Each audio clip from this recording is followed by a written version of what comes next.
ये है एक लाइन जिसकी लेंथ है 50 सेंटीमीटर। क्या आप इस लाइन पर एक ऐसा पॉइंट मार्क कर सकते हैं जो इस लाइन को इस तरह से डिवाइड करे कि इस लाइन का एक सेगमेंट दूसरे सेगमेंट का 4 गुना हो, यानी वो पॉइंट इस लाइन को 1:4 के रेशियो में डिवाइड कर दे। इसके लिए हम लेंथ को टोटल नंबर ऑफ पार्ट से डिवाइड कर देंगे ताकि हमें एक पार्ट का लेंथ पता चल जाए, और फिर ये दोनों सेगमेंट्स जहाँ मिल रहे हों उतनी ही दूरी पर यह पॉइंट मार्क हो जाएगा। पर क्या आप इस लाइन पर एक पॉइंट बता सकते हैं जो इस लाइन को किसी ख़ास रेशियो में डिवाइड कर दे?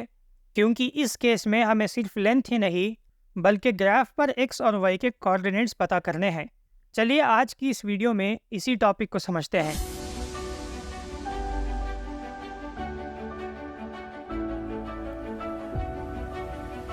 वीडियो शुरू करने से पहले आपको कुछ बातें मालूम होनी चाहिए।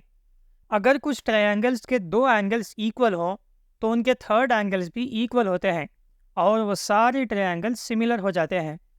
सिमिलर ट्रायंगल्स के करस्पॉन्डिंग साइड्स के रेशियोज बराबर होते हैं।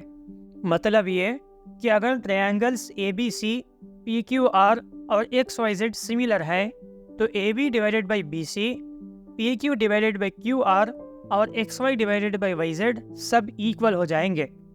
अगर 2 लाइंस के दरमियान कुछ एंगल है तो उनके पैरेलल लाइंस के एंगल्स भी सेम रहेंगे, जैसा कि आप यहाँ देख सकते हैं।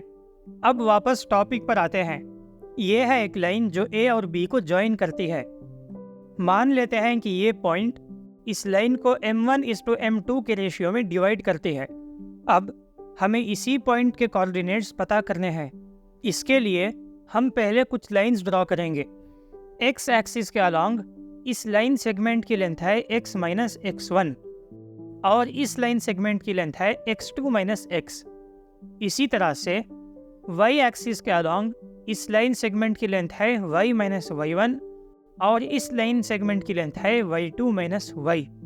यहाँ 2 राइट एंगल ट्रायंगल बन रहे हैं और ये दोनों एंगल्स x एक्सिस और इस लाइन के बीच के हैं, यानी ये 2 एंगल्स इक्वल हैं।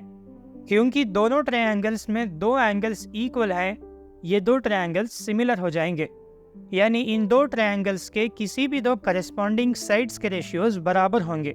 इसी सिमिलैरिटी के ज़रिए हम x और y की वैल्यू पता कर सकते हैं। क्योंकि ये दोनों ट्रायंगल्स सिमिलर हैं तो इस ट्रायंगल का हाइपोटेनस बाई बेस बराबर हो जाएगा इस ट्रायंगल के हाइपोटेनस बाई बेस के।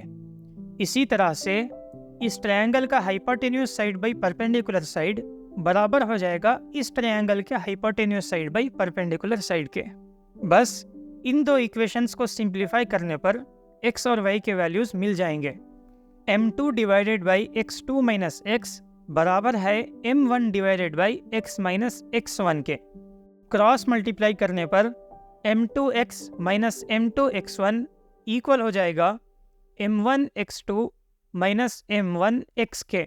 हमें पता करना है x की वैल्यू, इसीलिए हम जिन टर्म्स में x है उसे एक तरफ और जितने टर्म्स में x नहीं है उसे दूसरी तरफ कर देंगे। m2x प्लस m1x बराबर हो जाएगा m1x2 प्लस m2x1 के। यहाँ हम x को कॉमन ले सकते हैं तो x into m2 plus m1 बराबर हो जाएगा m1x2 प्लस m2x1 के। यहाँ से x की वैल्यू निकल कर आएगी m1x2 plus m2x1 whole divided by m1 plus m2। ये हो गई x की वैल्यू। इसी तरह y की वैल्यू को सिंप्लीफाई करने पर जहाँ जहाँ x है वहाँ y आ जाएगा, यानी इस इक्वेशन की तरह y बराबर हो जाएगा m1y2 plus m2y1 divided by m1 plus m2। Finally x comma y बराबर है m1x2 plus m2x1 divided by m1 plus m2 comma m1y2 plus m2y1 divided by m1 plus m2। ये बन गया सेक्शन फार्मूला जो हमें ढूंढना था। इससे हम उस पॉइंट के कोऑर्डिनेट्स पता कर सकते हैं जो किसी भी लाइन को m1:m2 के रेशियो में डिवाइड करें। अब हम एक स्पेशल केस की बात करेंगे। अगर हमें किसी लाइन का मिड पॉइंट पता करना हो तो इस इक्वेशन से हम उसे भी पता कर सकते हैं।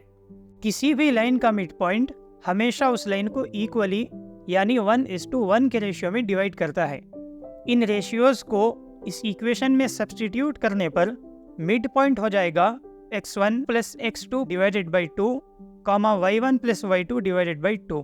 ये बन गया मिड पॉइंट फार्मूला, जिससे आप किसी भी लाइन का मिड पॉइंट पता कर सकते हैं। उम्मीद है आपको ये टॉपिक समझ आ गया होगा। वीडियो पसंद आई हो तो अपने दोस्तों के साथ ज़रूर शेयर करें। आज के लिए बस इतना ही। मिलता है अगली वीडियो में। Subscribe to play with equations.